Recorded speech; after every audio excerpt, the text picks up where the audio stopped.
Cool. Well, yeah, welcome to the podcast, Claire. How are you doing, Claire? I'm good. Thank you for having me. Oh, it's an absolute pleasure having you on. It's been I saw you briefly the other year at Fort William when you were doing some work with the Canadian junior team, was it? Or Yep. yeah. So it was lovely to see you there, but yeah, it's been a while since I've properly caught up with you. So yeah, thanks for coming on the podcast and yeah, I'd like to just well let's just basically start off with, where you grew up and what you did as a youngster and then how you got, involved with bikes because your biking career has been from racing to doing all kinds of free ride stuff to coaching and, following your Instagram and stuff. Now you're still shredding like the best of them. So Yeah.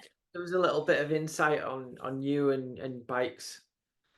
Okay. Well, I grew up in Lynn Valley, North Vancouver. Um, and back then you wouldn't know now, but back then it was a little bit of a rough place. And so we would just kind of like, run wild and our parents were off at work and or, whatever. We would just like run wild and play in the mountains, and we also had to have a bit of street sense too, so we were kind of like this combination of like hippie skids.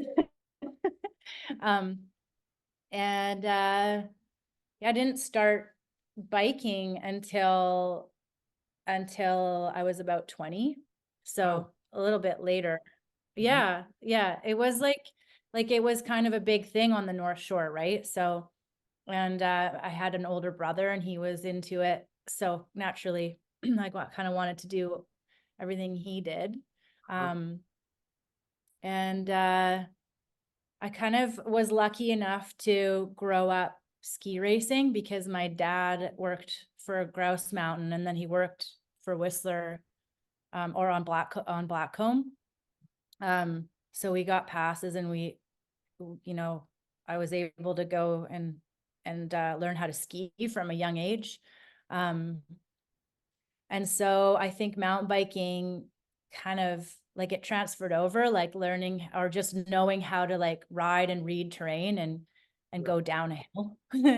um, like I caught on pretty quick, Uh-huh. and I always like grew up like dreaming about being an athlete kind of thing. Like I would kind of go in the backyard and pretend I was running races and stuff like that. Really? So so naturally I don't know, like I just kind of needed something. There were, lots of things going on at home and I always had a lot of energy to work through, and luckily I would pour it into something positive like sport. And So I think that's also just another reason why I think sport is so important to have in people's lives. But Absolutely. so yeah, I ran with it and I started competing and like kind of just like setting goals, and I just really wanted to be great at something. Well, So, and that's just kind of what I chose to pursue. So, yeah. and as when you were younger, did you do any other sports other than skiing? Like, did you do running at school and racing and stuff, or did you do any other Yeah, sports? I played soccer. So skiing was the main thing, and then I and I was good at skiing. Like I had good technique, but I was just this skinny little thing, so I wouldn't really like. My coach would be like, look at Claire's technique, but then I'd get smoked because I was like, I wouldn't like my downhill suit was like baggy on me, so you know, I had some growing to do, um but yeah, and then I also played soccer and I was actually in ballet for a really long time. Right? um which is crazy, but then they told me that I couldn't have muscle because back then they just wanted this like really like lean, graceful, frail looking ballerina. um these days they're like mega athletes, but back then it was just like this, that's what they wanted. And they said, yeah, if you want to be a ballerina, you've got to quit all your sports. And I was like, see ya.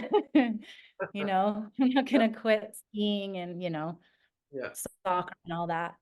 So yeah, I was always a sporty, and like I think I was always good at sports. Like that was one of my, I think, like, you know, I think we have different areas that were intelligent. Um, so for me, you know, it might not have been math, but I was always good at like art and sports and writing. And so, yeah, I think I was always kind of just like, I would catch on to sports pretty quick. So, yeah. And so what year was it when you started mountain biking then? What year would that have been? Or when you got your Probably first? like 99, 2000. Okay. Um, yeah. So I was really, it was quite late, uh, uh, you know, considering these days kids are growing up doing it from a very young age. Yeah, Yeah. it's completely changed, isn't it? I was talking to somebody about that the other day. It's the level of riding is incredible with the young people, but I think like they've got so much opportunity to get time on the bikes on the mountains with all the bike parks now, and whether you've got a chairlift or a bike park with shuttles and stuff. That was really hard to come by back years ago. Um, Yeah. what when did kind of Whistler Bike Park start out as a bike park? Because I think I told you this years ago, but I actually the first time I went to Whistler was I was only about I think I was about 13. I went in 1985 because they had the BMX Racing World Championships there, and Yeah. I actually got me and my friend. We were just messing about in the street, which would have been somewhere in the town, but it looks so different. Uh, Yeah. and two older guys at the time, they were probably only in their early 20s. They had like a mountain bike, I guess, hire guiding sort of business. They were just starting off, and me and my friend got to ride these mountain bikes. They were huge for me, but they got to took us out on a bit of I guess like a cross country ride, and I thought that was so cool because I'd only ever rode a BMX bike and gone to the track or the jumps down in the village or whatever. So that was amazing. But how when did the Whistler Bike Park first come about? Do you know? So this year, the Whistler Bike Park is celebrating 25 years Wow. in operation. Yeah. So it was really like right around the time where I started biking. Yeah. Still on the North Shore, like doing, you know, all those gnarly old school like free ride trails. Yeah. And then I moved to Whistler in 2001, I think. Uh-huh. But I had been in the bike park before that. So I was really riding in the bike park since its beginning. Yeah. And obviously it was so different back then. I think it was like one trail, like Rip and Rutabaga or something. So Um, yeah, and like the bikes we had, and oh man, it's so yeah, it's really interesting because like how it's developed, like watching it develop over 25 years, like to this epic place, and just having that place to ride in and train in, you mhm. know, pretty awesome. Yeah. Yeah. And like back then, did you get to use that main chairlift to get your bikes up, or did you have to ride your bikes up? No, it was like always uplift. And I think it was, I think it was either the Whistler gondola or no, Fitzchair. I think Fitzchair was always there. Now they've redone Fitzchair, and it's like a I don't know, it sits like 8 people, Yeah. and Oh. you can load like 6 bikes on it or something now. I don't know exactly, but yeah, it got a big upgrade this year. And So is that the chairlift that um where the new Stevie Smith downhill track comes down to? Is that over on that? No, so Oh, that's on the Creekside side of things. oh So yeah, that's a whole like other zone of the bike park. So you take the Creekside gondola up to ride 1199. yeah. But the Fitzshare and the Whistler gondola come right out of Skiers Plaza in the main village Oh right, in okay, Whistler. sorry. So Yeah. So so like where Joyride is. so that main open chairlift, that's the one that's been revamped, has it, and gone bigger? Yeah. Yep. Okay, sorry, Yep. I understand now. Right. Yeah. And so what was your first bike you got back then? Did you get your own bike or did you nick one of your I brother's bikes? did. No, I got my own bike, and my very first bike was like so it must have been like 99, and it was a like Kona cinder cone. Oh yeah. It was just a hardtail, like basically a cross country bike. And we would go and like, ride like down super gnarly stuff and huck stuff on the North Shore. And then I quickly realized that, what I liked doing, I probably needed something a bit better. Yep. So I went down to a shop in North Van, and I think I sold that one, or I don't know, I'm not sure exactly how. I don't even know how I had the money, but I ended up scrambling up some money, and I got a Norco VPS2 with Nice. like V brakes. So at least I had a full suspension bike. Yeah, yeah. Um, and then I started hacking on that and with a bunch of guy friends, and I put together somebody encouraged me to put together a little video resume. Like right away, I was like, I want to pursue this. This is awesome. And then shortly after that, a rep from, do you remember Balfa? Yeah, yeah. Yeah, so The high pivot they're bike. yeah, French Canadian brand. And I think the rep kind of saw, and I mean, I don't know how they see and hear about things back then, because we didn't have social media, or like really barely even had phones. Yeah, And um, he approached me and said, and he gave me a frame. He wanted to, hook me up with a frame. So that was my first like sponsorship, cool. was Balfa. And I was with them for a few years. Huh? Um, and they kind of helped me, like supported me kind of like through a little bit of like my first years of racing. Um, and yeah, it's just, it all kind of, I don't even know how I got to here now. Seems crazy to think Well, about. I mean, going back when you rode for our team. I remember we were in Whistler one year. I don't know if that would have been 2009 or 2010. Um, and you were one of the first. Obviously, I'd done a few years racing and stuff back in the day, and knew a lot of quite a lot of female racers. But where I was from, I'd never done any of that like kind of free riding stuff that you guys do. Mhm. Um, so I remember when we were over there for, I guess it would have been Crankworks, and you did the the women's like slope style event. And you were one of the first women I saw that I knew that actually did that stuff, and you were super impressive on all those big drops and jumps. It didn't seem to bother you whatsoever. Like, racing is a different thing, and then you got up on there, and that was super cool to see and impressive. And now, obviously the standard of the women's racing flipping free riders has gone through the roof. Well, every bike sport for the women has gone crazy. But yeah, Yeah. you were definitely one of the first people I knew that could do all that stuff, and that was super cool. But what did you from, I guess you kind of started doing that stuff first before you even did racing. Where was the first race that you kind of did? So it would have been just something local, like probably like a BC Cup downhill.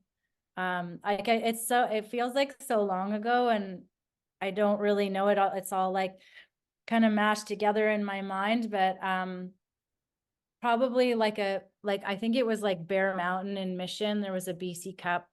And then I went to some, I just would go to any race that I could like kind of go and try it out. And one of the earlier races was at Sun Peaks Oh yeah. in Kamloops, just outside Kamloops. And I didn't know at the time, like I would just go and race and give it a shot. And I ended up finishing second. And I didn't know at the time, but that kind of like put me into the selection criteria to go to Worlds.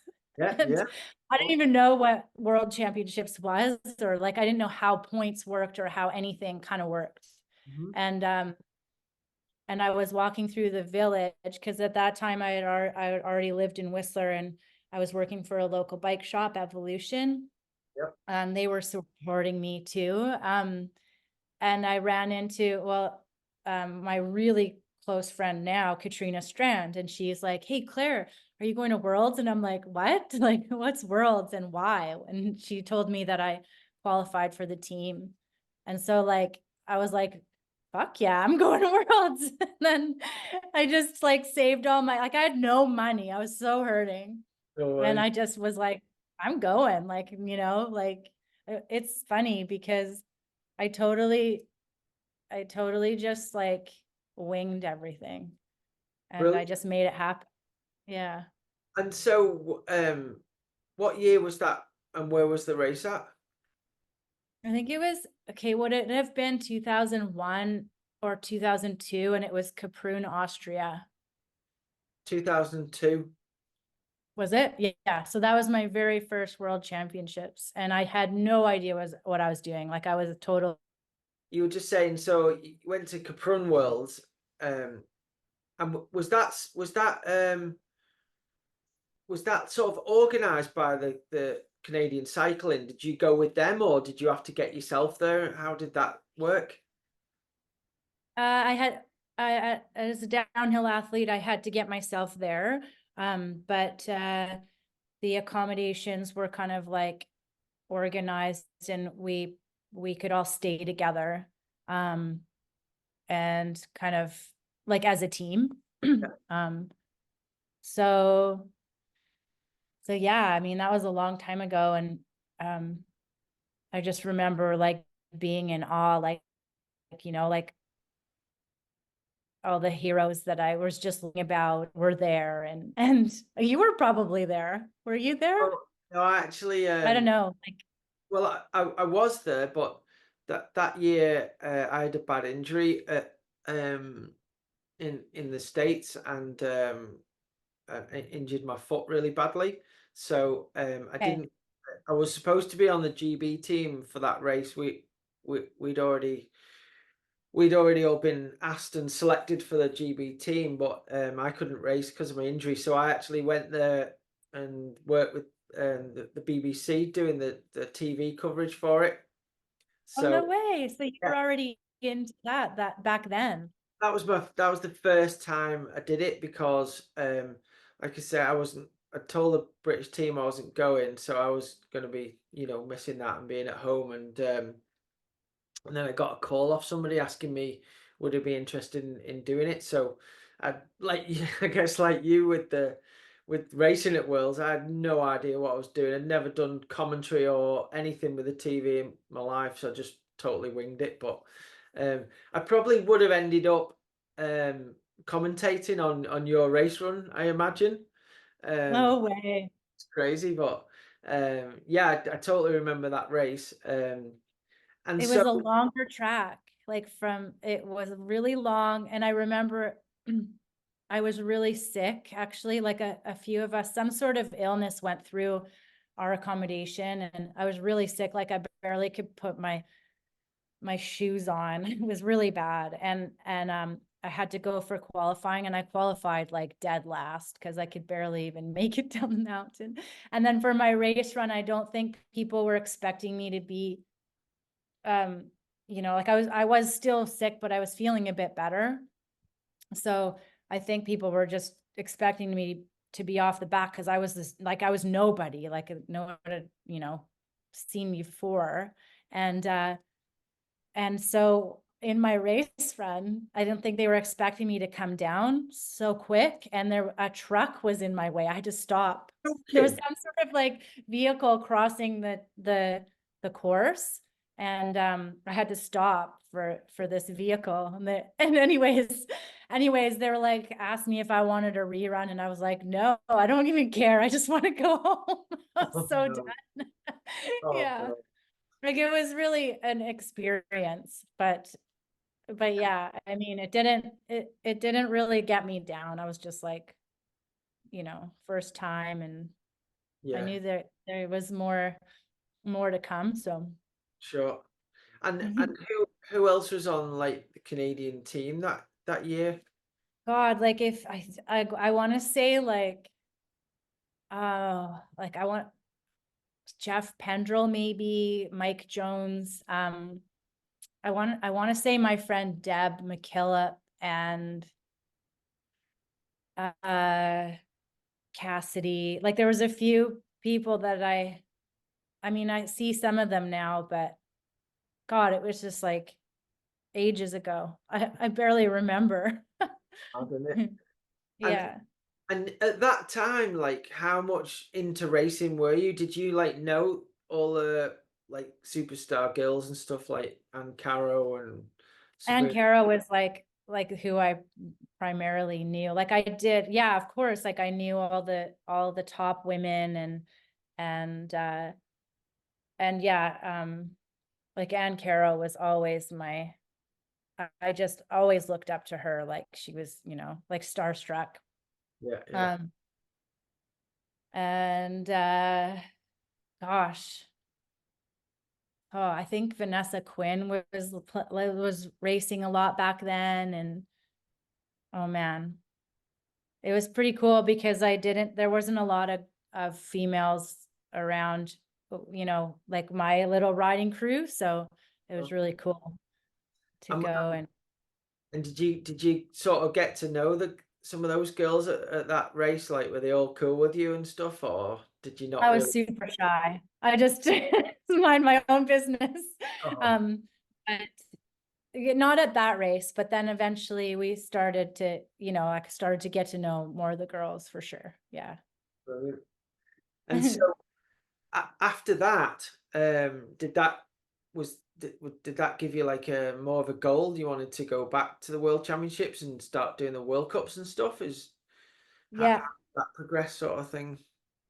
Well, I just had like, my family kind of fell apart, and like at a young age, I lost my mom when I was 17. So kind of like, in my home life, like shit kind of hit the fan. Um, so I had like a lot of energy that I needed to like put into something. And I don't know if I was actually like running, and like I just like family fell apart. My mom passed away, and we lost the house, which was like actually the biggest like it had the biggest impact on me when I had to like leave that our family home, because I basically was homeless. Like you know, it was just me, and I was like, okay. And I just had something that I needed to like prove. And I don't know if it was all healthy, but I was just going, I was running, and I was like, I needed to achieve and be seen, and I needed to see myself and prove to myself, that I could do something great. Um, so in a way, it was like a good place to put energy into something like a sport. But looking back now, it was a lot of like pain, and I was running, and I was battling with ego, and like all those wonderful things. Hmm. But yeah, I think overall, gosh, like this sport taught me so much. Like sometimes I would um competition would not bring out the best in me. like, it would bring out the worst sides of me, dark, like the disappointment, and I would take it super hard, and and sometimes I would, just like lose it. Like I would just be overwhelmed, and um uh, but then uh, but then there were so many good highs, and like so many good things to learn, and I loved it. Like that's what I wanted, and I was gonna kind of go after it and see where it could take me. So but yeah, sport, and downhill racing is so hard. Like it's brutal. Like you go travel all the way around the world and you get a front flat, or you get sick, or you just are shit. Like you just perform really shitty, It's like or you're one just race not from, good enough. yeah, And yeah, it's like it's this big battle with like your ego. And I was like, basically I was growing up racing the World Cups. Like, yeah, and I really don't know what possessed me to keep going after it, because I really didn't have the resources, or um but I was just into it, and I was really like just winging it, and pursuing something that I was kind of, I don't know, just obsessed with. yeah. It's a crazy thing, isn't it? I kind of had to wing it myself when I was doing it, and it's just, if you sat back and thought about, you know, how much effort and how much, it costs to go and do it, as well as, like, putting a hold on, you know, getting a job and earning money. It's crazy to think about, but it's that good when you're doing it, and it's just something that you have to go and do, isn't it? It's incredible. Yeah, honestly, Nige, like it's like, yeah, if you think about if you're really realistic, you'd be like, you're an idiot, Claire. Like you're racking up your credit card, or you're not being very responsible. But I think it's the times where you say fuck it, and you take a risk. Yeah, That's when you really find out what you can do. And like I know a couple people that have brilliant ideas, and they're just so like, you're like, well, that is a sick business idea or whatever, but I've never seen them, unfortunately, like actually take the risk to do yeah, it. yeah, And then I have friends that have taken the risk, and it's like, wow, like what a leap to take, a leap of faith to take. But look where you are now, and you can't really see how successful you can be unless you like kind of wing it a bit. yeah. No, definitely. Um, yeah, it's a tough one, because obviously, if you I guess people that are not involved in the sport that we know and love, but and they've got like a really good job, and they've done go to uni and college and get a good job, but I don't know if you ever get the memories and the good times that racing on the World Cup circuit gives you, and all the people that you meet and everything that goes on, whether it's good, bad. Some days Yeah. you feel amazing, some days you feel like an absolute disaster, but it's such a cool thing to do, and it's I don't think passing that opportunity you know is worth doing if you can, because you're only flipping here once, aren't you? Yeah, absolutely. Fully And agree. I mean, um, fast forwarding a few years, and when I met you, and Chris was on the team, and then you rode for us. That year you rode for us, it became a bit of a joke at one point that you came seventh at every single race, and you're like, God, why do I keep coming seventh? And then you got on the podium in South Africa, which was incredible. The team hadn't had many podiums at that point. That was a super proud moment for me, and seeing you get on the podium there, and looking back now, you were joking about your seventh place. Like now, if you come in seventh in the ladies' field every week, you'd probably get a pretty good, ride in this day and age to support you. So I mean, Mhm. that year you were flipping doing amazing. You've got to be really proud of those results you got at the World Cups. Yeah, it was, I think that like for me, I was so consistent, but it was annoying because I'm like, I'm always like so calculated and in control. And I think that that was kind of like not necessarily what I needed to, like to get the results. I needed to kind of like just go balls out or whatever, like be a bit like be more aggressive and loose. And it just wasn't my style. I needed to progress like in control. Yeah, so for sure. so it was annoying because I knew that, but yeah, but looking back, like it is pretty cool. Like I was seventh at every round, and I think was I seventh at Worlds? Or no, I was seventh overall. Yeah.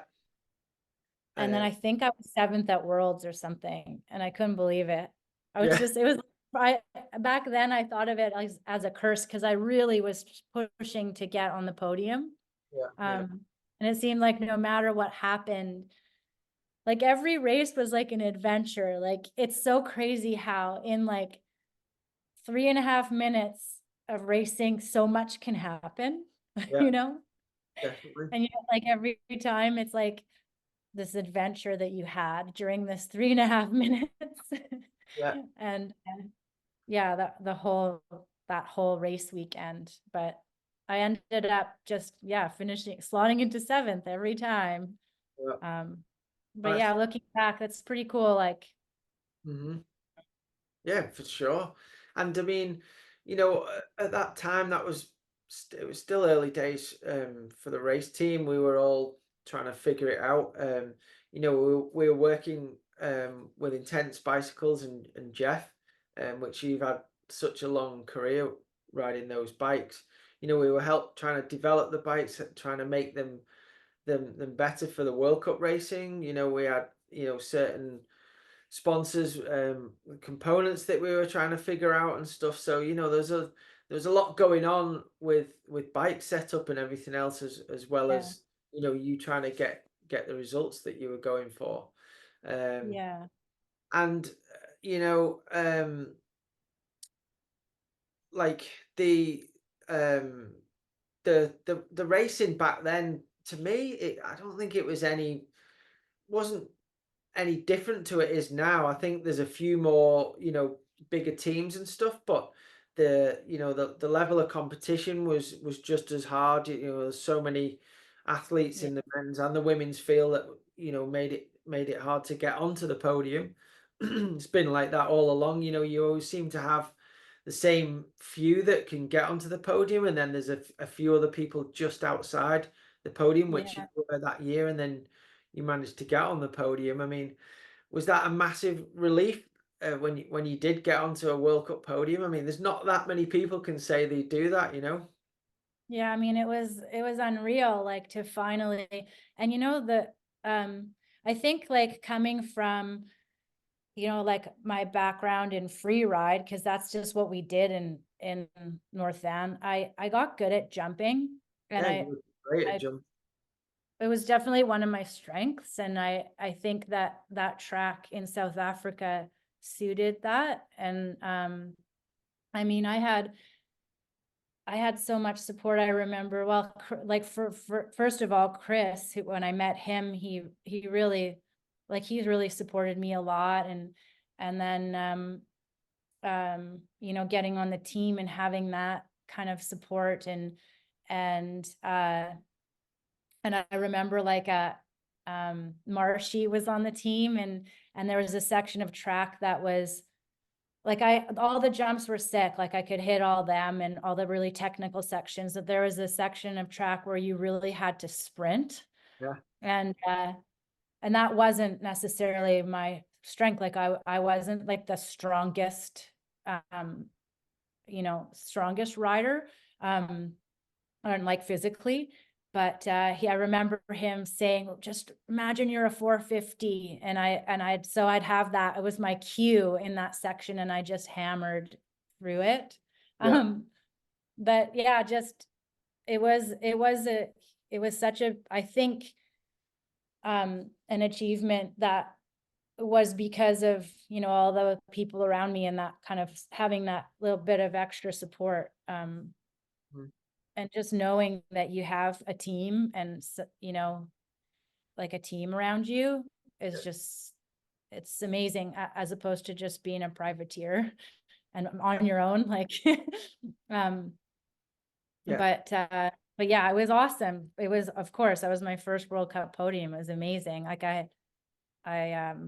and I wanted more, but Yeah. it was super hard. It was super hard back then. Like you said, the competition was like, it was super high end riding. Yeah. Yeah. Yeah, for sure.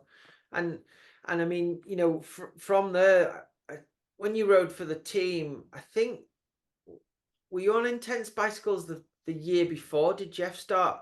I remember when I first knew you, and you were riding specialized bikes for somebody through, was it someone through a shop in Whistler or something? I can't Yeah. remember exactly. It was like a bit of a backdoor deal through Evolution in Okay. Whistler. And yeah, they were a dealer for Specialized at the time, and they got me kind of on a little program there where I would get like some blem frames. Like they would try some crazy paint job, but then they would be like, nah, this isn't gonna be what we're gonna run for production. So I'd get these like backdoor deals on frames, and the shop would help me build them up. And so yeah, I was on Specialized for a couple years doing that. Hmm. And then while I met Chris, and he kind of introduced me to Jeff and Jen at Intense, and that's kind of how that came about. I got my first frame from them in 2007. Um, and then I think I was on the team 2009, 2010 Yeah. with you. Um, but yeah, I just honestly, to this day, how much I appreciate that support is just like, I mean, that was incredible to like finally be a part of a team and have that support. And I mean, you deserved it, and the results that you got were incredible. And I think you could have, carried on with that. I mean, um, yeah, unfortunately, just a few things happened in that last year, and I got a little bit burnt out with a few things, and so I kind of had to have a complete reshuffle of the team. Um, Yeah. 'Cause I was struggling with a few things that were happening, and unfortunately, looking back now, and I can only apologize, that wasn't, none of that was your fault, and you deserve to, continue and get that support. And yeah, looking back, I'm sorry I couldn't have done that. Aw. But It's crazy how it happens, like I think when when you and Chris and I parted ways, you went to Nuke Proof and we stayed with Intense. I think even at that time though, like of course I would have loved to continue um having the support to race the World Cups. And I do think that if I was given the time, that I could have achieved a lot more, and just kept progressing. yeah, But at the same time, it was the timing of everything. At that point, I felt like I was already kind of moving towards something different. When you're an athlete, you have to be super self-centered. yeah, You're just like, you have to be selfish, and it's always about you. And I was already getting a bit tired of that.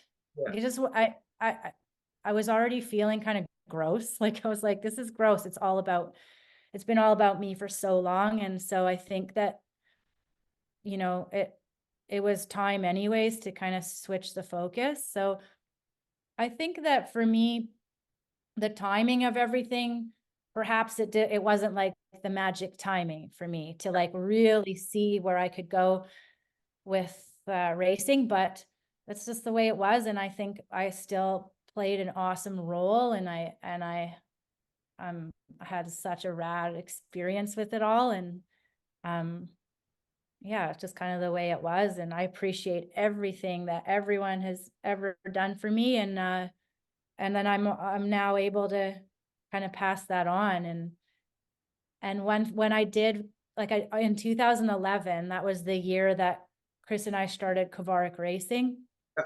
I hadn't raced one World Cup, and I went to nationals and ended up winning nationals. So I went to Worlds that year, and that was that Champrix. Yeah. And I ended up, that was such a crazy, like wild card of a race. Like the conditions were insane. The track was like hilarious. Like Miranda Miller and I joke about how we were stuck at the top waiting for, on race day, waiting for elite women to drop in, and it was delayed because all the juniors were just getting helied off the course. Yeah. It was And it mad. was like it had stopped raining for the women. So I gotta say, like for the pro women, it was probably the gnarliest because of the peanut butter mud. Like Yeah. our tires just balled up. Yeah.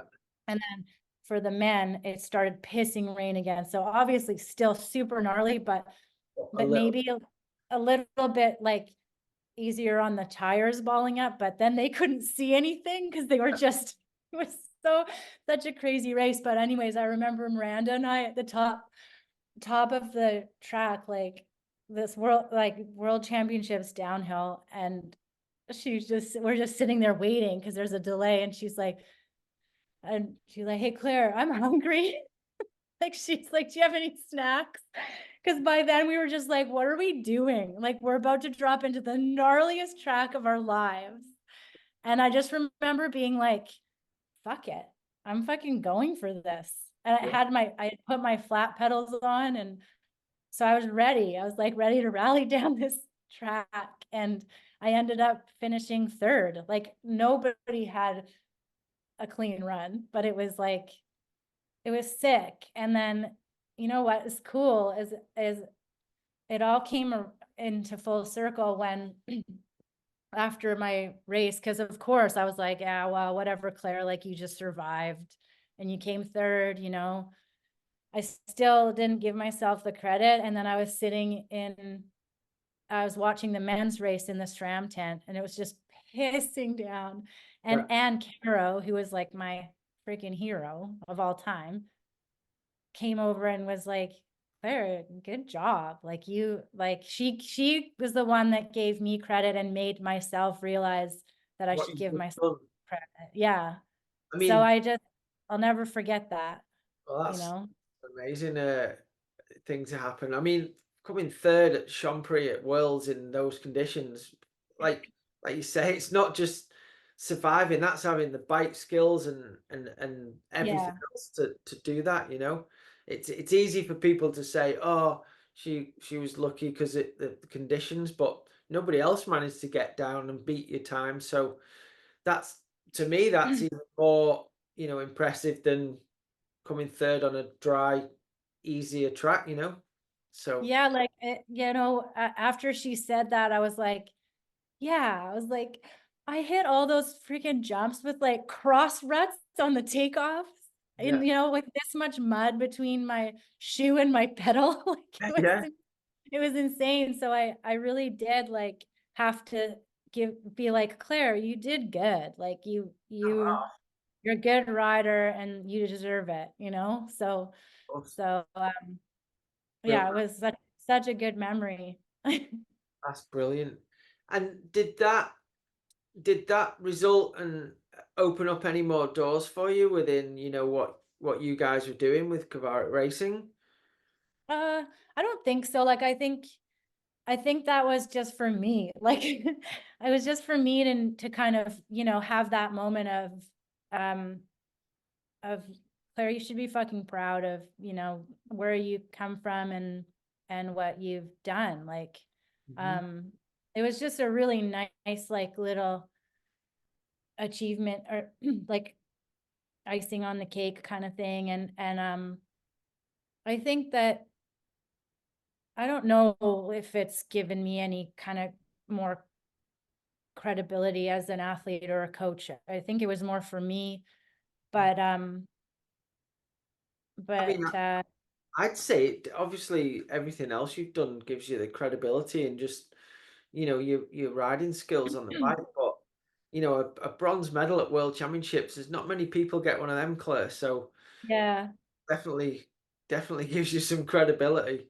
yeah, I'm definitely proud of it, and um I'll never forget it. It's so cool, like, you know, when you've been um you know, struggling and striving at something for a long time, and then to actually like have that to look back on is cool. Like I had a World Cup podium and then the World Champs podium, and like lots of national titles and things like that. It is cool um to have those like Yeah. you know, medals and achievements and jerseys and stuff like that. But for me, it's like the story behind the medal is like that's like what's important, you know, like nobody knows what I went through that day, or you know what I mean? So or that year, or you know, Yeah. like nobody knows what's it's so I always think it's so funny when like podiums are hilarious because it's this strange tradition where you stand up in front of a bunch of strangers and you like hold up your hand or whatever, Yeah. and everyone's applauding you because and you're like, yeah, I won or whatever, but nobody knows like what you actually went through to win Yeah. or you know, like it's pretty funny, or to come third or to come freaking 31st, like it's Yeah. yeah, sport is so it's so cool. Yeah. It is. And what after kind of you done all that racing, what where did you move to then? What was your plans? Did it just kind of fall into place, or tell us a bit about what you did after that? Yeah, well, Chris and I started a little team because we figured it was a really good time to well, actually, you know, Finn Isles, his parents were really encouraging with that because they were looking for somebody to coach their kids, Jack and Finn, and there wasn't really that many programs happening back then. Now it's like super saturated, and it's great because a lot of kids are getting some really good coaching and support, which is why we're seeing like incredible young riders coming through. Um, but yeah, it kind of just organically happened where we shifted our focus on our own personal success to like kind of being part of other people's success, and maybe like kind of getting the next generation going, and keeping our sponsors involved in something positive for the sport. And you know, Chris was really good at it. Because he's so generous with his time, um he really loved kind of like having some young athletes under his wing. And I mostly saw that like I wanted him to have a legacy too, right? Like, and so I really kind of we kind of worked together on that, and I ended up really enjoying coaching too. Um, and so we did that for a little while. It was a lot of freaking work, as you know, Yeah. Yeah. managing a team, lots of behind the scenes work, um, and then it just kind of evolved into more of like an ambassador role. I still raced like kind of regionally for a long time. Yeah. I think it was only 2 years ago that I stopped. So not this summer, but last summer is the first year that I didn't take one start. No way. And it felt good. I was like, I don't, yeah, this is awesome. I don't want to race anymore. So it Well, took me a long time to shake the bug of racing, but yeah, it's yeah, it kind was. harder. Your brain's telling you, well, that's what I normally do, so I should be doing it. That's how I sort of feel sometimes, even if it's just a stupid local super grand vet plus however flipping old I am these days. It's still stupid that you think, yeah, I need to do that. Yeah, It's it's great. crazy. And you're like, yeah, you're like, coaching other people. So it becomes really hard because then you show up in the start gate and you're like, oh shit, like it's my Yeah, turn. I gotta really like focus on me right now. yeah, Um, and then people are like, just race for fun, and I'm like, I don't really know how to do that. Like I wish I did, yeah. but I want to, if I want to race, I'd love to put all the effort in so that I can like see what I can really do. But there just wasn't really that time for that. Like I had to coach and make a living and stuff like that. So, Yeah. um, yeah. And and I mean, obviously you mentioned one of the first people that you were coaching there. Finn Isles has done quite well for himself. Not Yeah. not a bad bike rider, and Not a bad background. he came from snow skiing as well, I believe. Um, Yeah. do you think? Do you think that's? I know a guy. I live in Scotland now, and I used to race against a guy back in the day. And he actually came from skiing and motorbike trials, which I'll ask you about as well in a Yeah. bit. And he was really good at downhill mountain biking. Do you think like the speed from downhill skiing, like you said earlier, just riding down a mountain and reading the terrain, do you think that's a really big help towards downhilling? Because kind of when I started, it was mainly people had come from either motocross or BMX or trials motorbike riding. But when you think about it, downhilling is quite similar to downhill skiing, isn't it? Yeah. Totally. 100% because it's like, if you think about it, it's like a point to point race and you've got to get through a track or a course Yeah, and you have to memorize it. yeah, So we would, you in skiing, you like walk up the track and you inspect the course. yeah. 'Cause you don't get to And practice, do you, in downhill skiing? You don't get a practice run or something.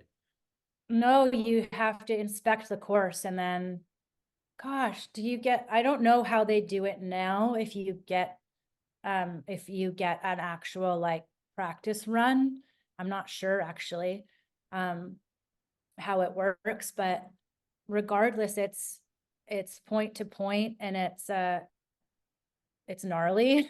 And Yeah, I think with Finn, it was his skills from his skiing to bike was like very apparent. And I remember when Chris took Finn and Jack, his older brother, out for like a coaching session one of the first times, and he came back and was like, Finn's cornering is like I've never seen anyone corner. It's like he's on skis. Like he was cornering like he was on downhill skis. Like, yeah. he really knew how to weight the bike to dig in and create its own kind of grip and corners um And coming and from like, that's pretty impressive.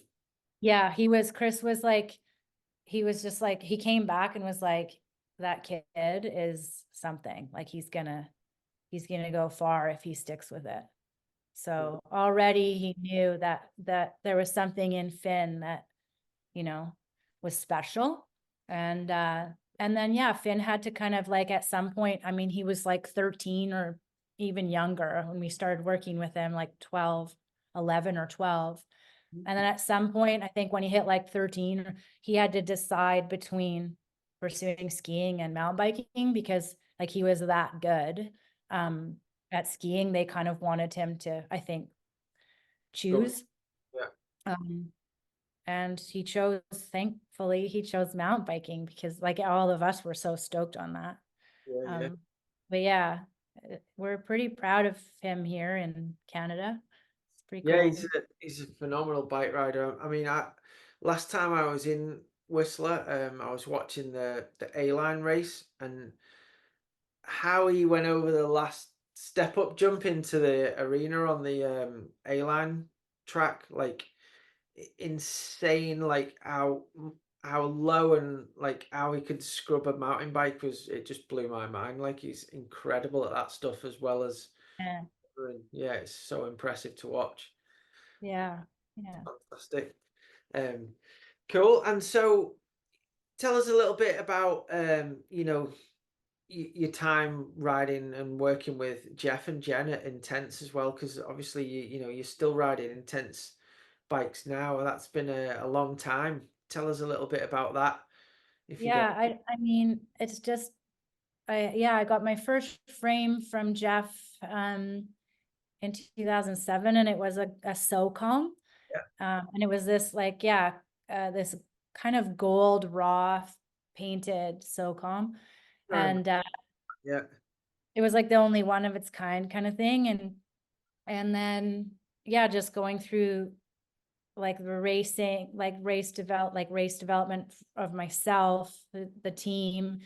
And then after the team kind of split and you went with, you continued on with Nuke Proof and your program. We stuck with Intense, and they've really just been like more than just a sponsor. Like they've been, like family, and just continued to support Chris and I, and then Chris and I in our own kind of ventures when we kind of branched out from the team and the group kind of effort there. Um, and yeah, they're still supporting me. Like I'm able to kind of represent them at some of the races here in Canada. So it's really cool that I can be at those events and help support and keep growing the sport of Yep. downhill racing here in Canada. Yep. Because like that's like a big, huge part of Intense's heritage is downhill racing. Yeah.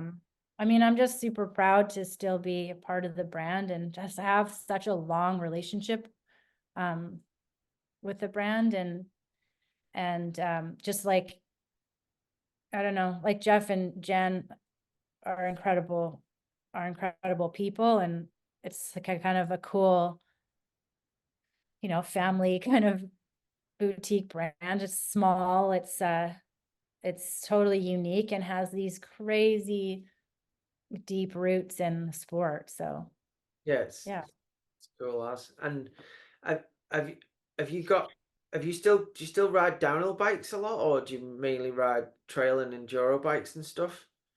Mainly trail bikes, but I still, like, I'm on my downhill bike at the events and like the races that I go to, and I still ride in the bike park. And I just actually, I've been traveling a lot for those races and events and coaching and work, but I just got my M1 built up. So I just got one of the new alloy M1s, and it's amazing. And I'll be posting like a little bike check this week, but and then I'm off to Andorra on Thursday.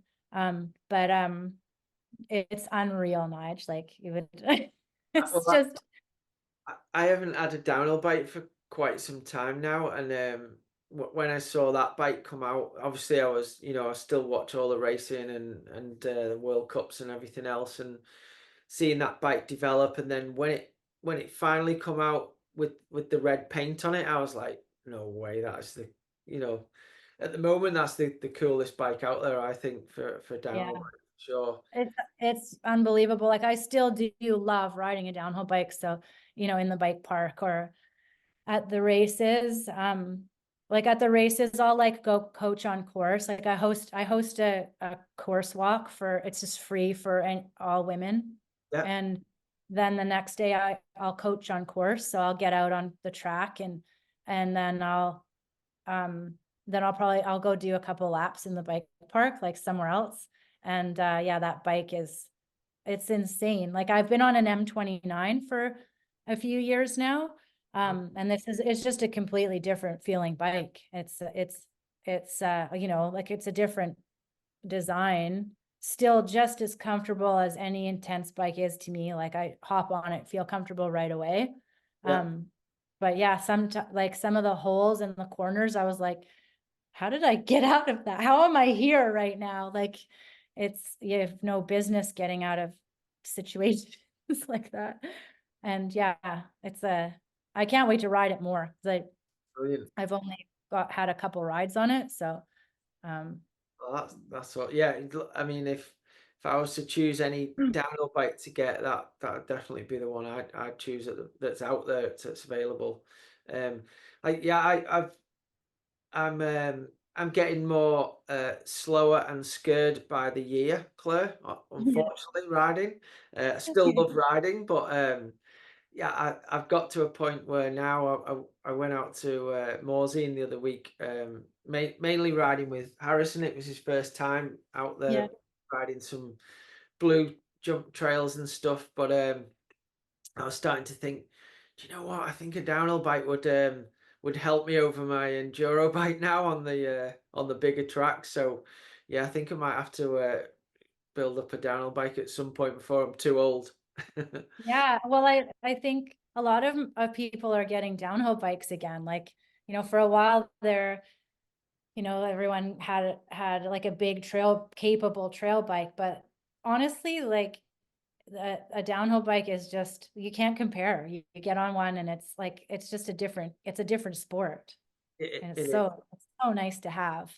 It Um, is sure, and I mean, where you live, it totally warrants one. Where I live, there's so many trails. Did you ever come to Innerleithen to race when you were on the team? I can't remember if you. I never would have been there to race. No, unfortunately. I didn't think you had. I remember the team being there, but I couldn't remember you being there. But anyway, yeah, the trails, we've got loads of downhill trails and stuff, and but you kind of can get away with an enduro bike here because it's not high speed, it's more tighter in the trees and stuff. But yeah, I do fancy one, definitely. And what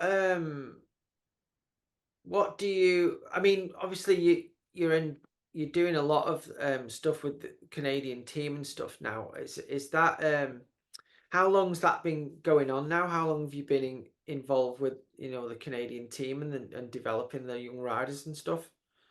So, this will be my fourth World Championships with the Canadian national team, which is so crazy. I can't believe time's flown by like that. Yeah. Um, but yeah, I think they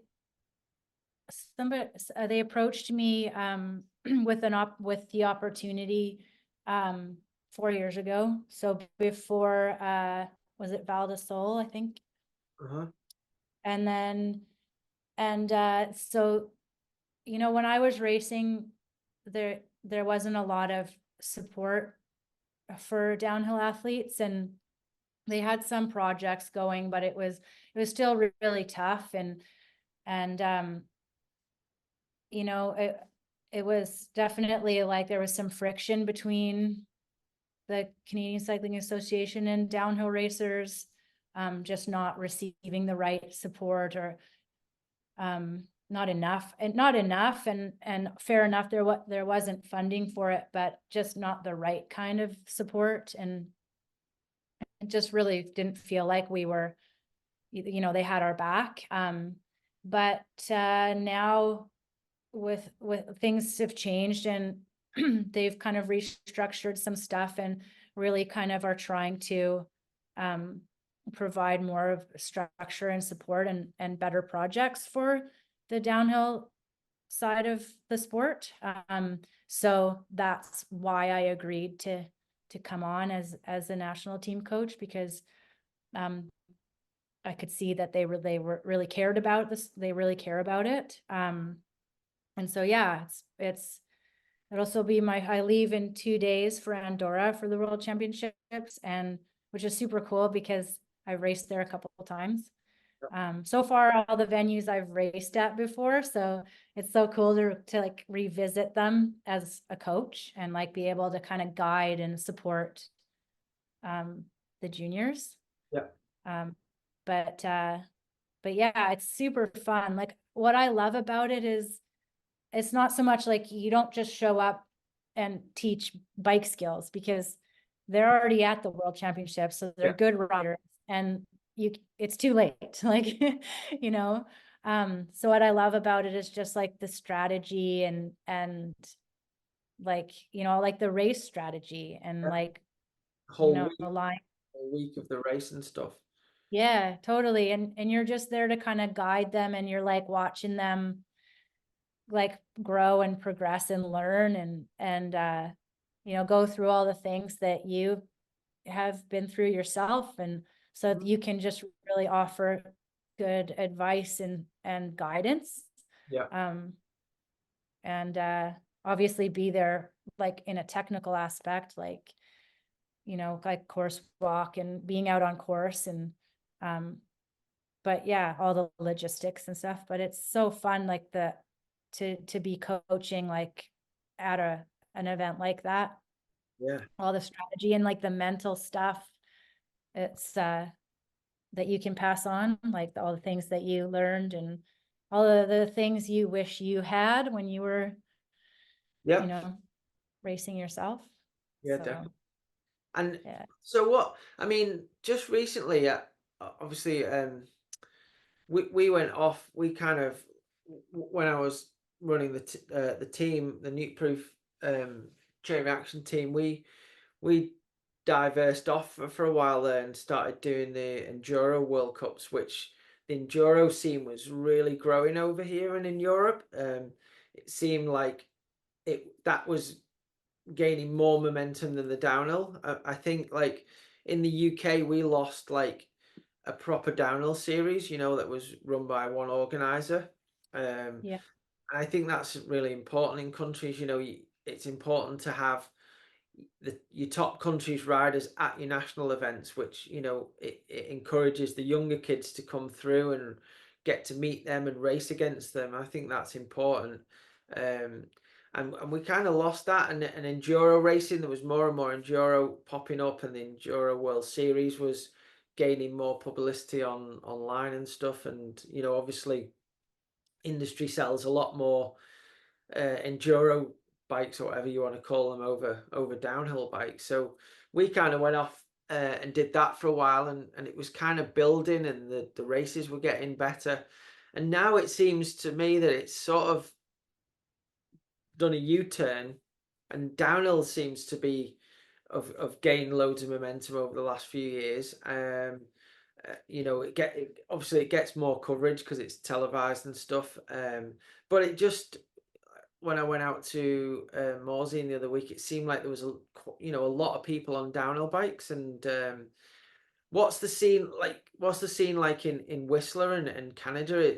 Do you see a similar thing? Has there been a resurgence with people buying downhill bikes, or how is that? Yeah, I think so. I feel like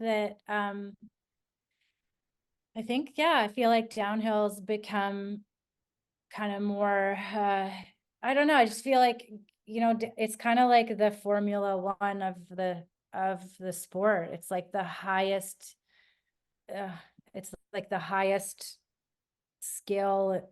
I mean, not to say that enduro athletes aren't super high skilled, like they are the highest skilled athletes out there too, but it's just like I feel like it's like downhill is like the pinnacle of the sport, and I guess it's the it's high super speed of the fun. sport, isn't it? Of any of the mountain bike disciplines, it has the highest speed, I guess, doesn't it, as well? Absolutely, highest speed, highest risk. Like you've got this one chance Yeah. and this one run to put it all together and lay it out all on the line, and it's just like that's super gnarly, and like the speeds that they're going these days.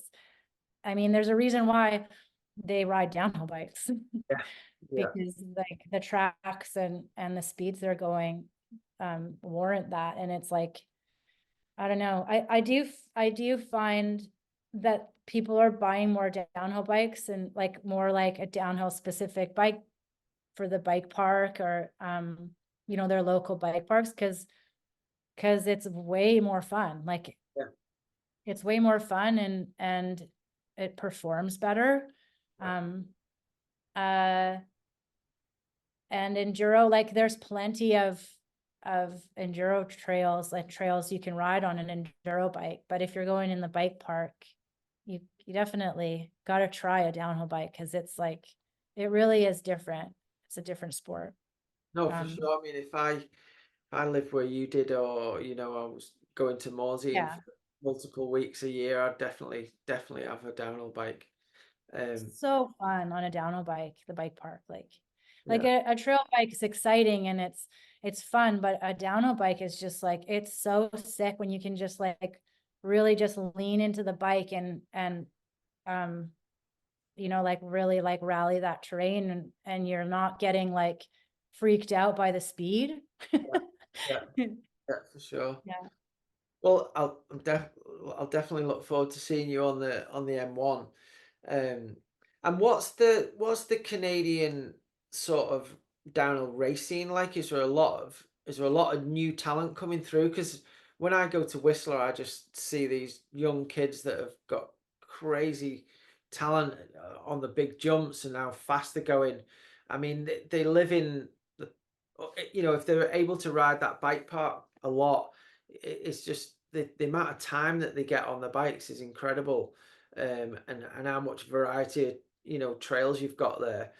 Do you see some superstars coming through the making? Like obviously, Finn we've talked about, and then Jackson Goldstone. Obviously, we've seen him online grow up in the bike park and as a tiny kid, and a few years ago, I thought before he started the World Cups, I thought there's no way that little kid is big enough to win at World Cups, no matter how talented he is on the bike. And then, holy shit, he Holy absolutely shit. blew my mind. That kid, like Yeah. he's just hopping down the track, looking like he's having fun in the bike park, going as fast as Amory Pirion and Loic Bruni. It's Yeah. um it's bonkers. Is there some other young Canadian kids? There must be other kids like him coming through that you've seen. Yeah. So the cool thing about Canada right now is that, like, obviously free, like we've always kind of been known for free ride, and obviously that's going off, and there's so many incredible riders in that kind of discipline of the sport, and slope style, Yeah, um and enduro. um but what's cool with the downhill side of things in Canada is that we have a really sick downhill series, and it's run by Stephen Exley, who is just doing a phenomenal job at putting together a really professional series, and that's fun, and like fun for the family, and really well promoted, um, and supported. So the riders want to be there. They're sold out. Like, you're on a wait list to get into these events now, and the resorts are really stepping up to kind of partner with him to make it a really good venue and really? an event. Yeah, So we're seeing, and like, so when that happens and you've got a series, a super rad series with proper tracks, you've got the teams that come in, like the coaching programs that come, and the kids and the families, and honestly, it's super exciting, because I've been kind of like looking out for, those young athletes, especially the girls. Like, I'm like, where's the next, like, Gracie Hemstreet, or, where's that special, because it does take a certain person to, yeah, you mm, know, um, to do the sport like downhill racing, and uh and really shine at it. And it's insane, Nigel. Like, this year is the year that, because I've been doing this for a few years now, and this year is the first year that I've seen that we're seeing those young kids that grew up on these sick bikes yeah, in these sick bike parks, because BC has a few really good bike parks, yeah, and they're in these coaching programs, and they're on their bikes every day after school, and are, um, they've got they've got all these resources, and they're really insane riders, and they're fast.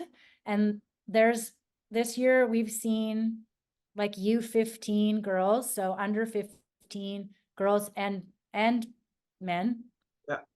ways, with times that are faster or that can rival the pro categories. So it's insane. It's just like Incredible. they're starting to come through now. Yeah. And so I think that things are going to change. This is going to change the sport. And I honestly think that Yeah. it's going to change the sport. I think junior is going to be like a pretty, like I think they should start televising all the junior 100%. categories. And I do for sure.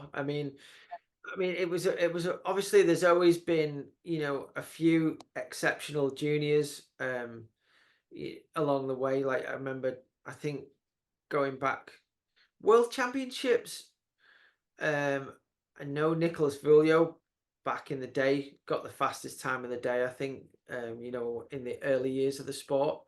yeah, Um, I as a remember, junior.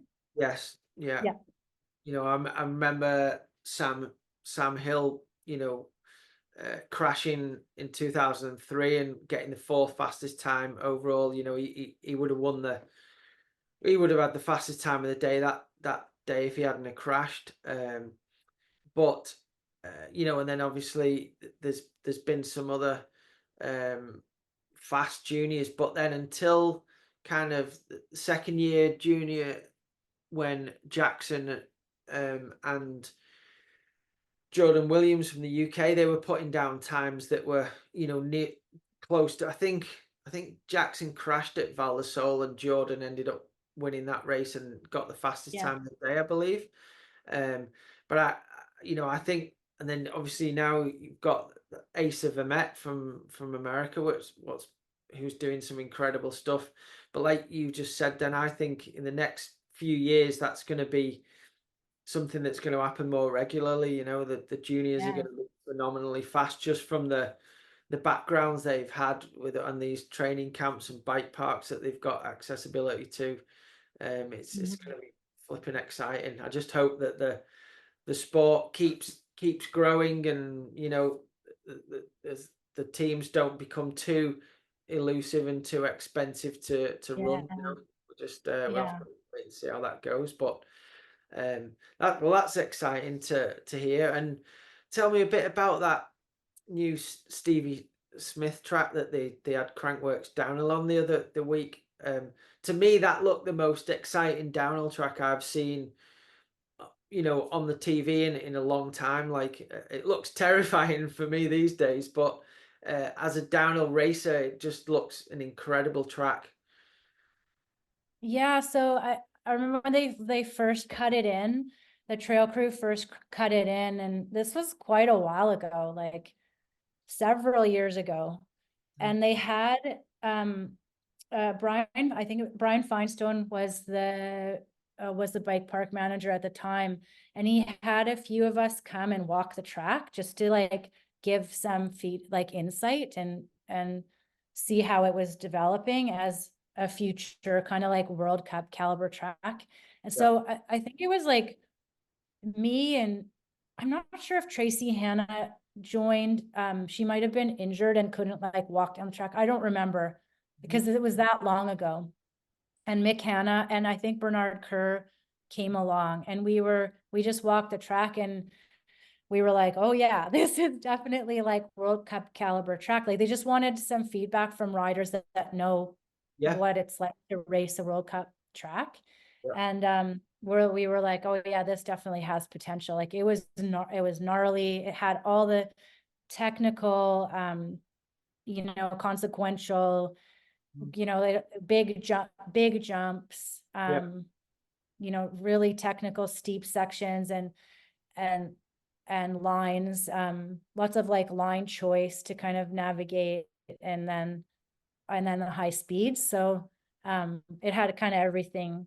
They were doing a good job, really. Like it had everything to, as like a recipe to be a a really gnarly World Cup caliber track. And then I don't know, I guess they didn't run it until they made it the Canadian Open track Yeah. a couple of years ago. Yeah. And it's just a really cool, yeah, it is definitely up there. I think it could be a World Cup. I don't know if that will ever happen in Whistler, but Be cool if uh, it. it'd be really cool if it did. Yeah. Um, who knows? Like, I think if that opportunity ever does happen, we've got a track for it. So Yeah, for uh, sure. yeah, and it's just so cool that it's kind of in Stevie's name, and it's Yeah. kind of a legacy that he can have as one of the best Canadian downhillers in the sport. Yeah, absolutely. And now, those them two brothers have got that track pretty dialed. They're phenomenal Yeah, on yeah, that the June boys. rapid. And so um do you, sorry, one other thing about that. Is that track open like to the general public, or does that get closed after the race? It gets closed after the race, and then they have been running like little sessions where they'll open it to the public. Wow. Um, but they really keep an eye on like weather, and like make sure that, you know, it's as safe as possible because it is gnarly. Yeah, it looks, I mean, And they don't really want just anyone yeah, dropping in. there's some So they crazy don't keep people that just open. have a go, isn't there? Yeah. It blows my mind when I see some of the people that are just hitting jumps that I'm scared of doing these days. And I'm thinking, why have I not done that jump when that person just hit the jump? Like, there's literally some people that'll just go for it. I know for sure. And honestly, like a lot of the times they really don't have any business doing that. And you're like, how did Yeah, they just get away yeah, with that? yeah, And it's kind of scary. So I think that's why they're really taking it serious. yeah. It looks gnarly on the live feed, so I can imagine how it is in real life. Uh, Yeah. But hey, tell me a little bit about, obviously, over the last, it's been a few years now, but I saw you got a trials motorbike, and you're having look like you're having a great time on that. Tell me a little bit about that and how that came about.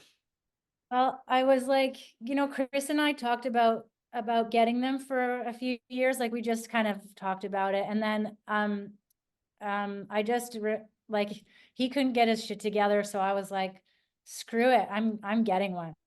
I'm just gonna get one. And because I had a couple of friends that were doing it, and at that time I was like, I just felt like I wanted something new to like be shitty at, and just like be a total beginner at, and to feel that like that excitement of progression, and Yeah, that kind of like, you happens know quickly, like the progression. yeah. Yeah, Yeah, and so I got one, and I started riding with my friends, and got kind of involved with, like, it's such a cool community around here, 99 Trials Association. And it was so fun because I had no idea what the hell I was doing. I don't have a moto background, so it was first time learning clutch and throttle. But I just loved it. Like right away, I was like, this is sick. And I can get to places that you can't really get with your mountain bike, yeah. because you'd be hiking for days. So Is it quite, um is there quite a lot of accessible trails you can ride trials motorbikes on over there? yeah, so the Sea to Sky is definitely a special place for it. There's a lot of zones you can for trials. No way. And a lot of the old mountain bike trails, or a lot of the mountain bike trails, are actually old trials trails. So trials moto has been around for a long time here. Okay.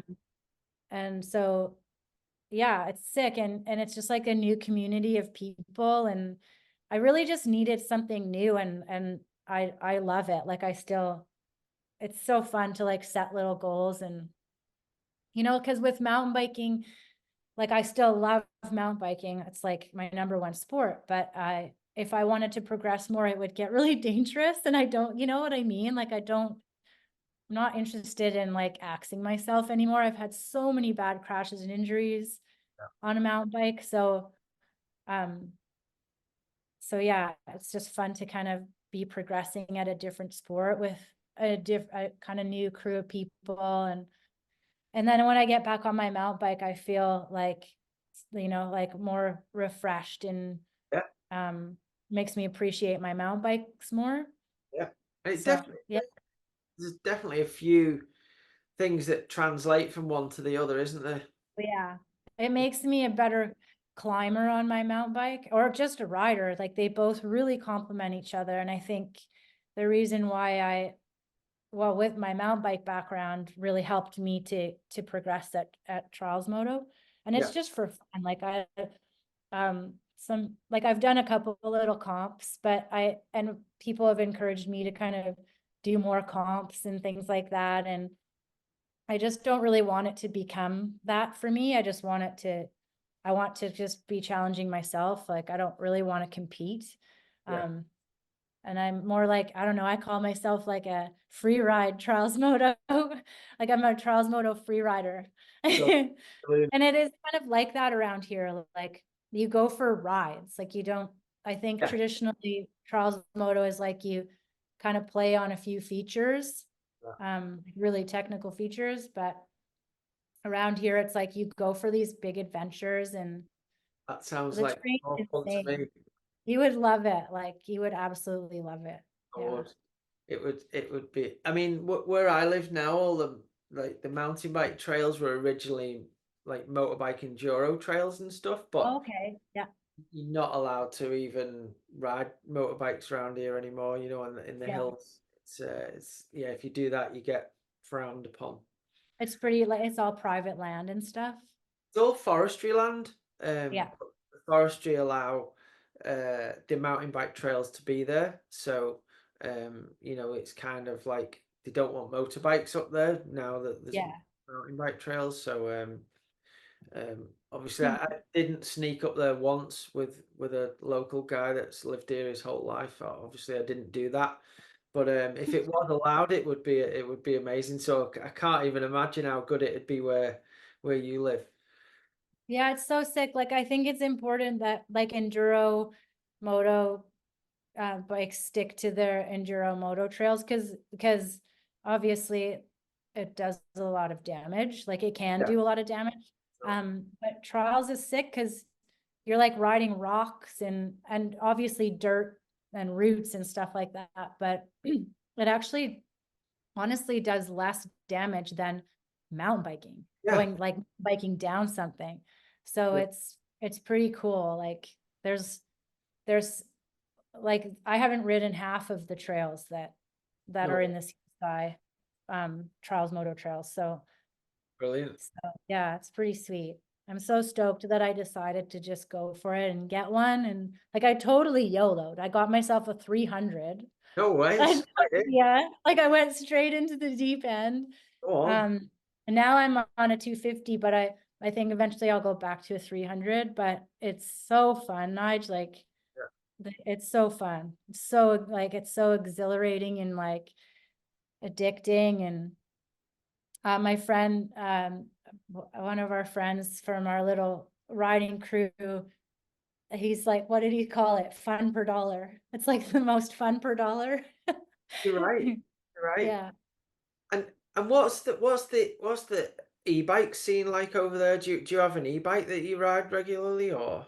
I don't have an e-bike yet. And it's a growing thing around here, and I think it's awesome. Like it's so funny because because I don't have an e-bike yet, people think I'm anti e-bike. Like I think that they like I don't know why people think I'm this purist because I do love going on self-supported missions in the backcountry. Like I love doing that style of riding, like adventure biking. Yeah. But I'm not, and I really do care for the environment and things like that. And I think it's super important to protect and steward the land. But I do have like 5 carbon mountain bikes, like that's not exactly pure, you know, and, or, you know what I mean? And I do ride a moto, and I'm like, I try to be really responsible with it. But it's funny though, like I feel like e-bikers, if you don't have an e-bike, they just automatically think you're anti e-bike, and they have to tell you why they have one. And Yeah. I totally get it. Like it's chill. Like I respect it, and I appreciate e-bikes, and I think I'll probably have one day. Uh-huh. Um, Well, when well, because I got an e-bike, I don't know, maybe four 4 years ago or so, and I've got a trials bike as well, but I didn't do trials when I was younger or anything. I only got one, I don't know how long ago, maybe 10 years ago, when my friend, because my friend was into it, and I didn't, he wasn't doing mountain biking at the time, so I wanted to get one just to, see him and go and do trials the odd time. But I literally have only rode mine maybe twice a year or something like that. And I do love it when I do it. I don't know why I don't do it more often. But like you were saying before, I really, I guess I learned it a bit from doing the trials, but I really enjoy trying to do technical uphills on the e-bike. It's yeah, quite similar, rather than just go. Obviously the e-bike's great for getting up the hill and riding the downhill tracks, but um, I'd rather get my way up a much steeper technical way than just go up the fire road that a lot of people do. totally. Um, Yeah, and that stuff's fun, and it's a mad workout because you've got to try and do the skills that and I'm not great at it, but I enjoy it, that you do on your trials bike, like finding grip and not spinning over the roots and stuff, but on yeah, the mountain bike, it's doing that as well as trying to keep pedaling, and it's such a physical workout. It's good fun. totally. And I think it's like one of those things where, it's not like when you're riding an e-bike, it's not like you're trying to like cheat or something like that. It's just like it's like a different discipline. Yeah, You can do totally. different things on an e-bike. It's like, it's not necessarily just because you're lazy or you don't have time, and of course it's definitely a great tool for people that don't have as much time, Yeah. and they can go and do a sick ride in a shorter amount of time, or for somebody who's um trying to get themselves into shape, or they're in coming back from injury or illness or whatever, right? But it's also just kind of a different discipline. So like you said, you'd take that bike out when you're going to go ride a trail that's like super steep and technical that you could never ride on a regular mountain bike. Absolutely. And Yeah. so I think that is like, I could see myself getting one for that, because around here there's a lot of climbs that you could have mad fun on and then rip down. Yeah, I mean, Like, I haven't ridden half the stuff that you've got over there, but um, I mean that climb up to Blackcomb, that's horrendous. That would be so much yeah. better on an e-bike. Yeah. Oh, no. Well, we don't have, like, all our climbs are pretty steep around here. So, Yeah, yeah, yeah. cool. Well, so obviously you mentioned you're going off to Andorra for the World Champ soon. Is all the people um on the Canadian team, are they regular World Cuppers, or is there anybody that's kind of got chosen to go that haven't been competing in the World Cup that you'd suggest that we should keep an eye on?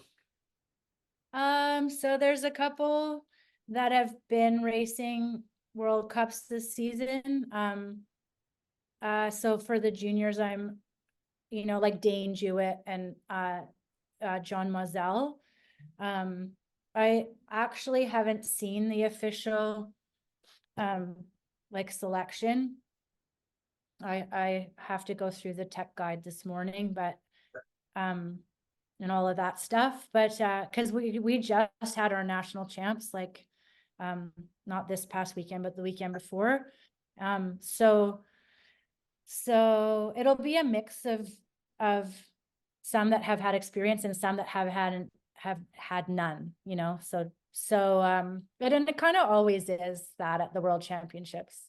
Yeah, From all different countries, but but yeah, I mean, it'll be really cool to see how, everyone experiences the world championships, and I'm definitely excited for um the years to come as these younger athletes are coming through, because I really just hope they stick with it. And um that's always the hope. Like, you see some special athlete and you're like, oh, I hope they don't fall out of the sport, or you know When they I hope get, they get the support they need to continue, because yeah. they could be great. Yeah. Yeah. And obviously nowadays,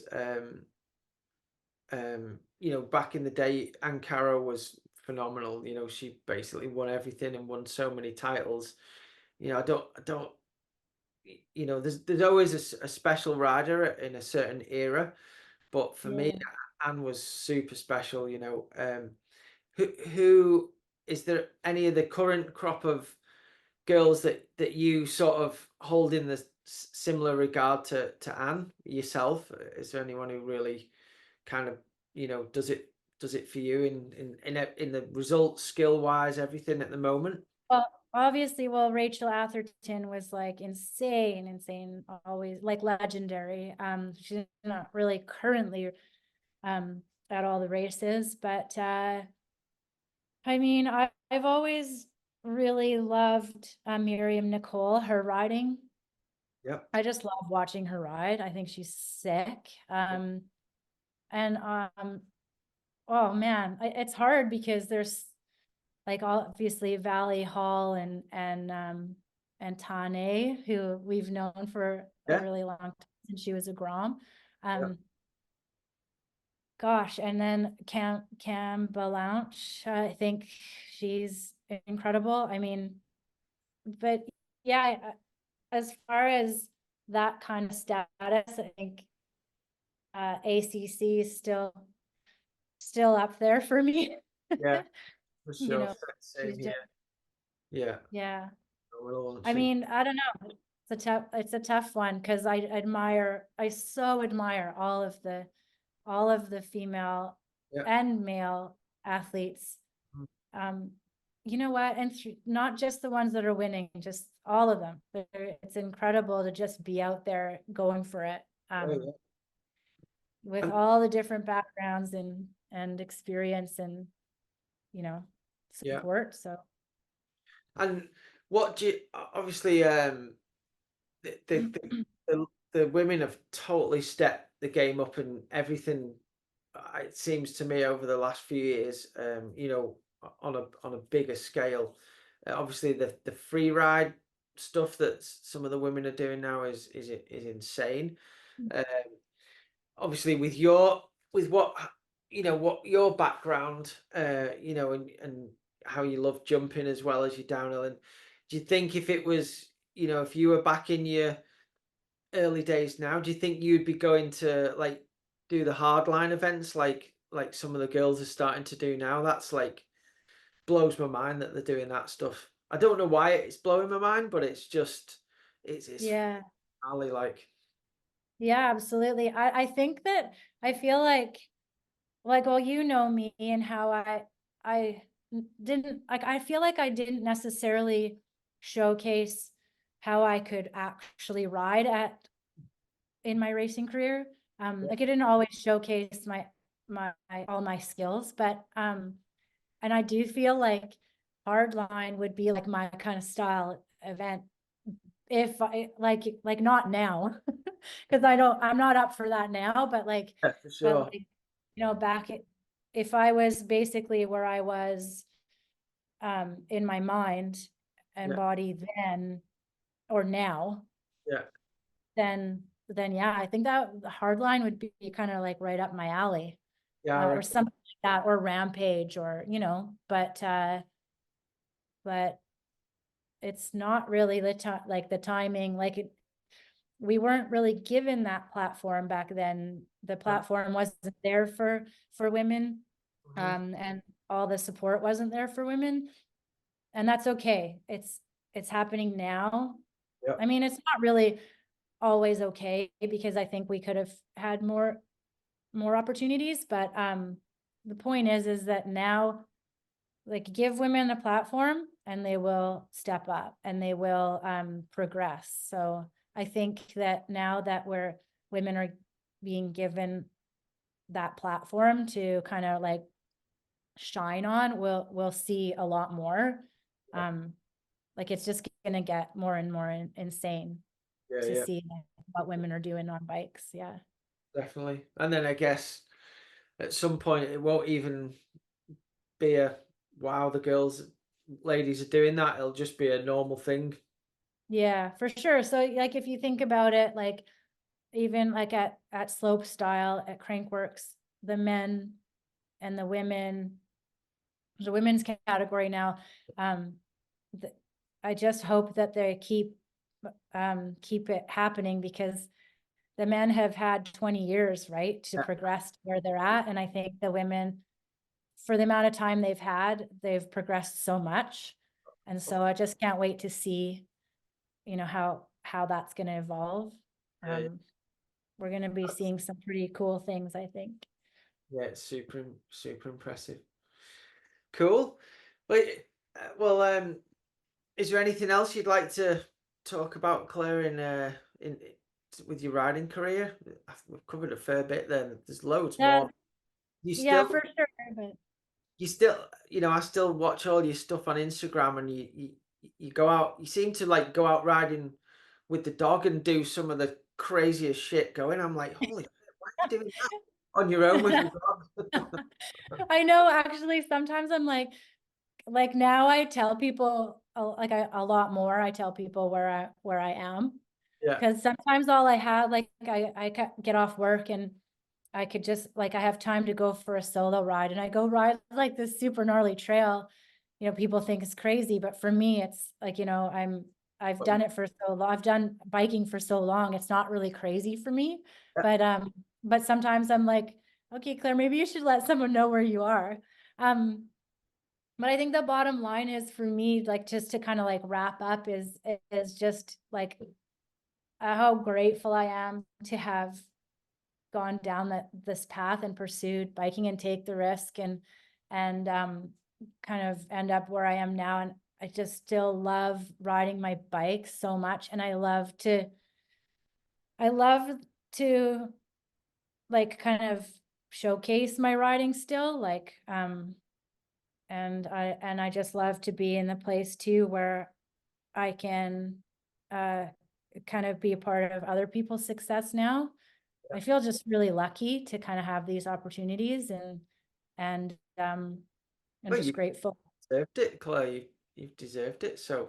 Yeah, I've earned it for sure, but I also am just grateful that I have earned it, and that I'm in this place now. So yeah, we'll see. See where it I goes. Still, I Yeah, mean, see.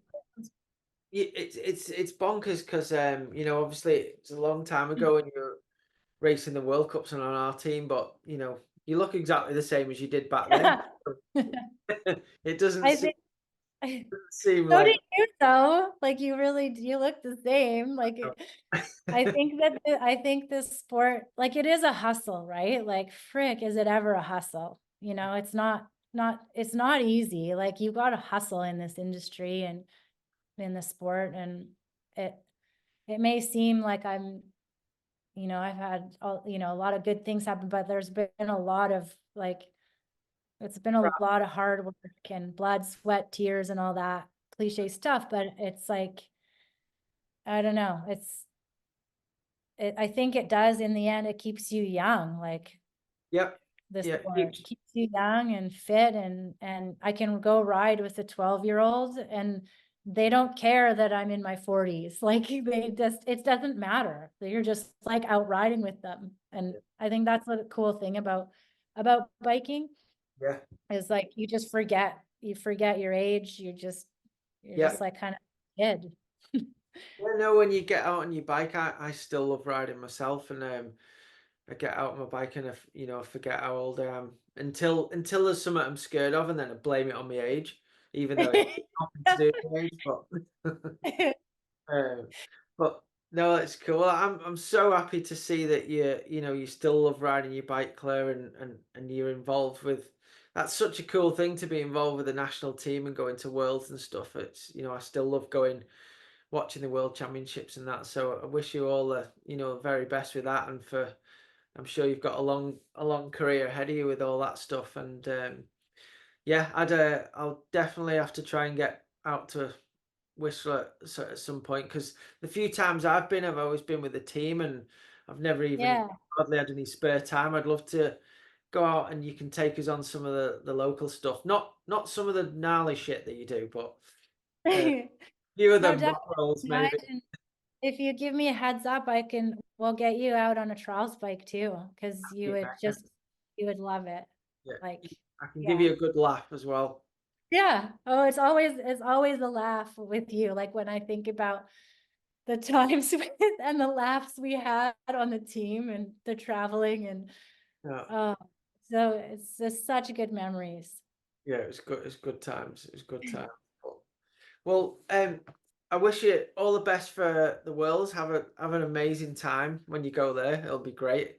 I'll be watching it on the TV. And just thanks so much for coming on, Claire. It's been awesome to chat to you again. And thanks for everything you've done for the team when you rode for us. And yeah, you're just an awesome person. So you should be proud of yourself. Thank you so much. Thanks for having me, and I love to see what you're doing. I love this, and yeah, thanks for everything, Nige. And I just I obviously you're going to be a longtime friend, and even if we're really far apart, but hopefully we can hang out and ride, I hope in the so. future. Definitely got to do that. That would be amazing. All Cool. right. Well, thanks so much, Claire. And Thanks, yeah, Nige. Say hi to the whole fam, and have a well, good evening. We'll thanks. chat. You take care and see you soon. Okay. Cheers. Bye. Bye. Bye. Bye. Well, guys, I hope everyone enjoyed that as much as I did. It was cool catching up and chatting with Claire there. She's a phenomenal bike rider, racer, free rider, coach, everything else she does. And yeah, hope you enjoyed. Please subscribe, comment, and do all that stuff. It really helps out with the podcast. If there's anyone out there that'd like to sponsor an episode, we're going to start doing that shortly. So, if there's an episode with somebody that you think could help your channels, then drop us a message. And yeah, catch you all next week. Cheers.